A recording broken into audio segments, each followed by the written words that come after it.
There are things you don't want an AI system to say for safety reasons, not for bias reasons. For instance, if you don't want to be able to ask a question, how can I create a bomb to eradicate the human race, and have it say, here, happy to give you the recipe, right? Maybe not the best thing from a safety perspective. So the similar techniques you use for bias, I think you also need an organization using the best tools, the best practices to try to also protect against safety issues.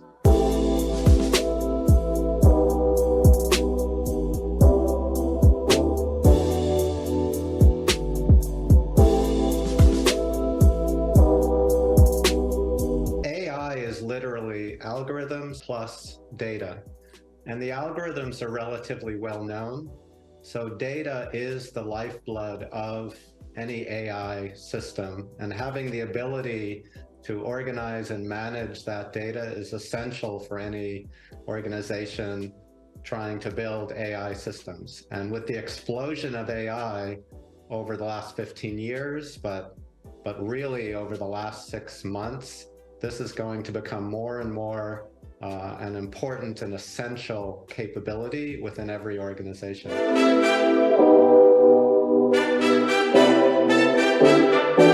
been building AI systems over 30 years, so it's changed a little bit over the time. Clearly, the first issue is just storage and management and processing of the data, right? The data now is so large. Back in the 80s and 90s, that wasn't quite as essential. It was smaller data sets. But today, the data sets are huge. So you need a system that can store it efficiently in a distributed way. And we've used various systems over the years to do that. And you need a system that can process this huge amount of data in parallel at scale.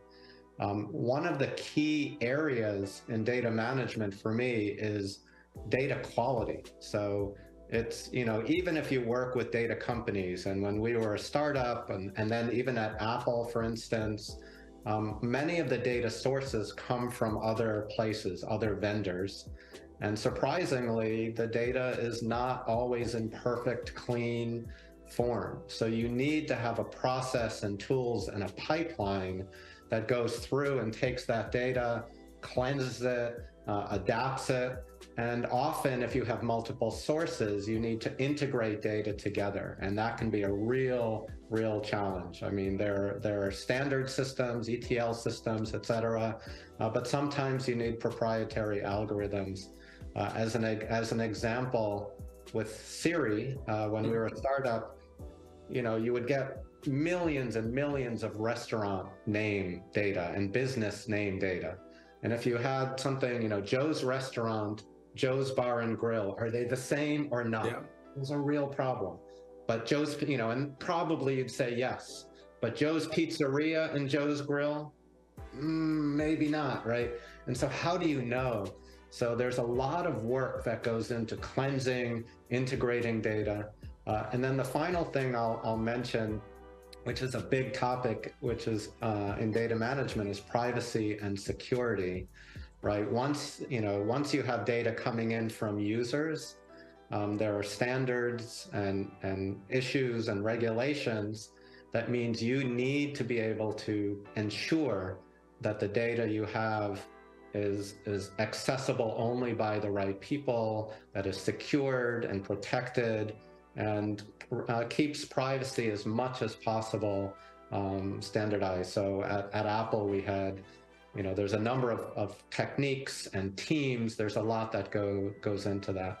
And so you need good systems, good processes, and set up your organization to be able to handle all of these challenges.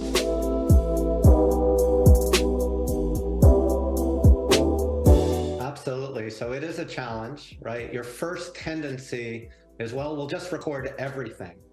But I think that's the wrong approach. You really need to be thoughtful about what is saved, especially if it involves personal information, and what is not saved. So step one for me is it's only an issue for privacy if it's stored somewhere make sure you're only storing things that you're actually going to use and actually need to provide value to your customer. So that for me is like step one, is really analyzing the data, what you have and why you need it. And that gets into a principle that I've used all the way through, which is transparency and control by the user. Yep. So we're storing data. It shouldn't just be some terms and conditions somewhere. They should know what is stored and why. And I'll give you a very simple example. With Siri, you could say, find restaurants near my house. Well, Siri would come back and say, where do you live? You would say, okay, I live here. And then it would say, do you want me to remember that? Yeah. And the user could have a decision. If I say yes, it'll be stored. Yeah. Some privacy risk, but there's also convenience. Now I can say find movies near my house. And so being able to have that choice of what gets stored as much as possible, and then to give them the control that maybe they stored it, but they want to change their mind later.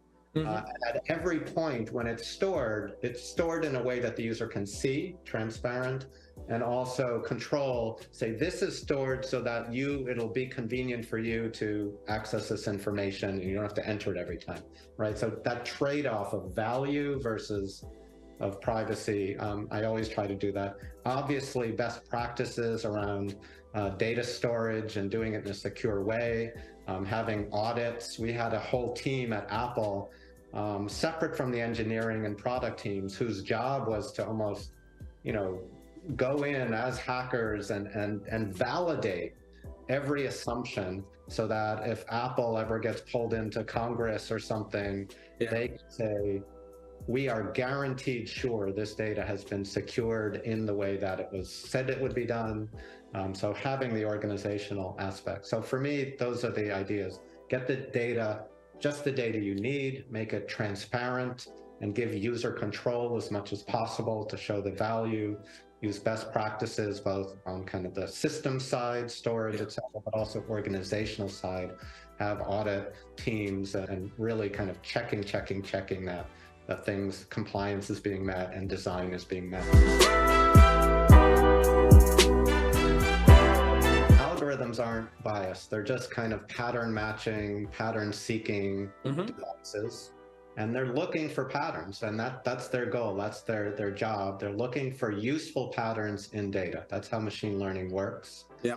But the data that you give will have patterns, and some of them are going to be desirable, and it can be that some of them are not desirable, right?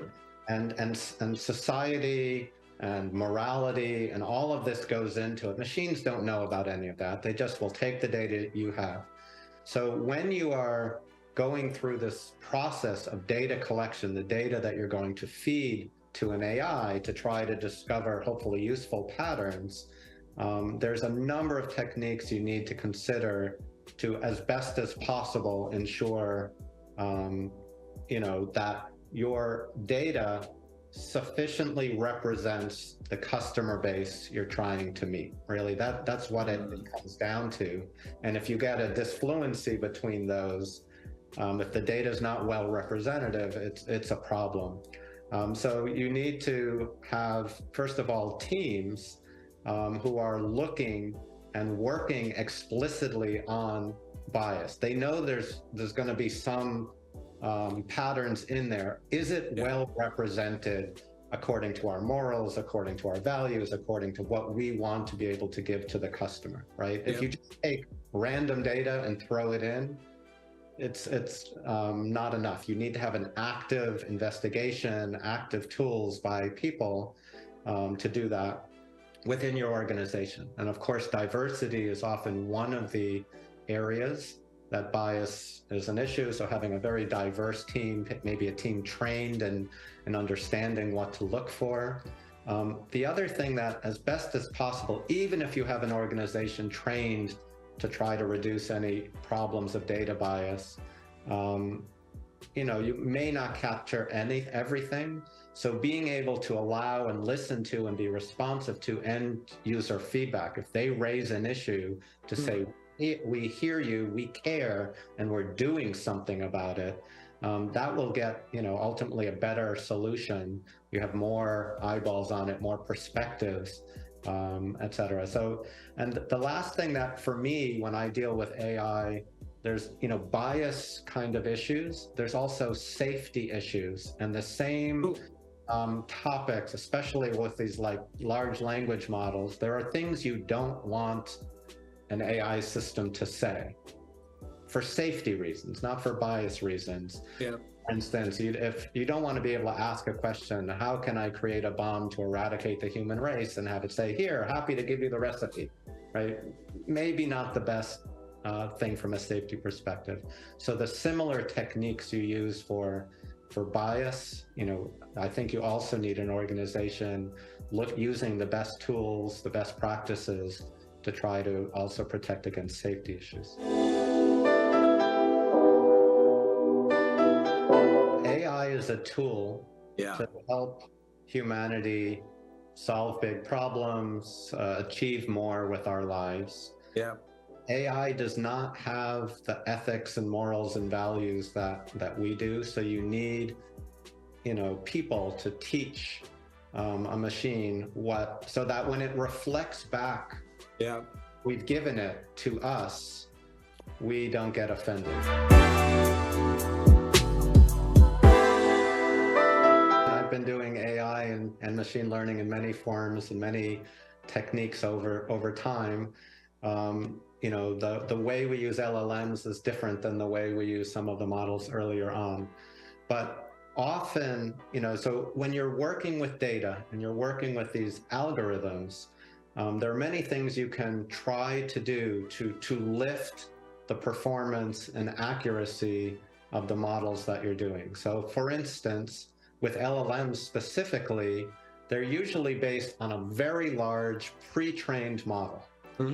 It's kind of trained over all sorts of text and data on the web and elsewhere, books, and it knows a lot, and it's great. But think of that as background knowledge. Solve your problem for your customers or for your organization. A general model will get you so far, but being able to use transfer learning by fine-tuning the pre-trained model using data that is more adapted and more specific to your use cases will make it better, will improve the performance and accuracy. And in fact, many organizations out there, when they're thinking about how do I get value from AI, the first question I would ask is, do you have proprietary data? Do you have data that no one else has? Because if you do, you can use that to create an AI system that no one else can. And that will give you an incredible advantage in the industry. So that's kind of one of the areas. And that can come both from, fine-tuned data that you have, documents or files, but it can also come through what's known as human feedback in the loop, right? Just being able to grade for my use case, for my customer base, this is a better answer than that. That feedback can be fed back into the LLM machine learning model and incredibly improve performance, right? Some would say that, for example, the OpenAI models, ChatGPT models are more in advance than, say, Google Bard. Google has an incredible amount of data, but they haven't yet done as much work on that tuning, human in the loop feedback, et cetera. So they're a little bit behind in that. So being able to adapt a model is extremely important, both using, data that you have, proprietary data, and human training data. Previously, before LLMs, we used many other techniques, such as data augmentation. So like at Siri, we would get data of use cases, but we would augment the data by substituting in different synonyms and different phrases as a way of creating more data. And as you had mentioned earlier, typically more data, as long as it's clean and representative, can actually improve the model. We also use techniques such as ensemble learning, where you have multiple models working together to a problem to solve a problem. And that often, when we were at Samsung, I sold a company to Samsung. We were doing a lot of AI work there. We used ensemble models as a way to lift the performance, et cetera. So those are some things that I would try when you're wrestling either with LLMs, wrestling with more standard machine learning models, as a way to kind of squeeze out the best accuracy and performance out of the AI.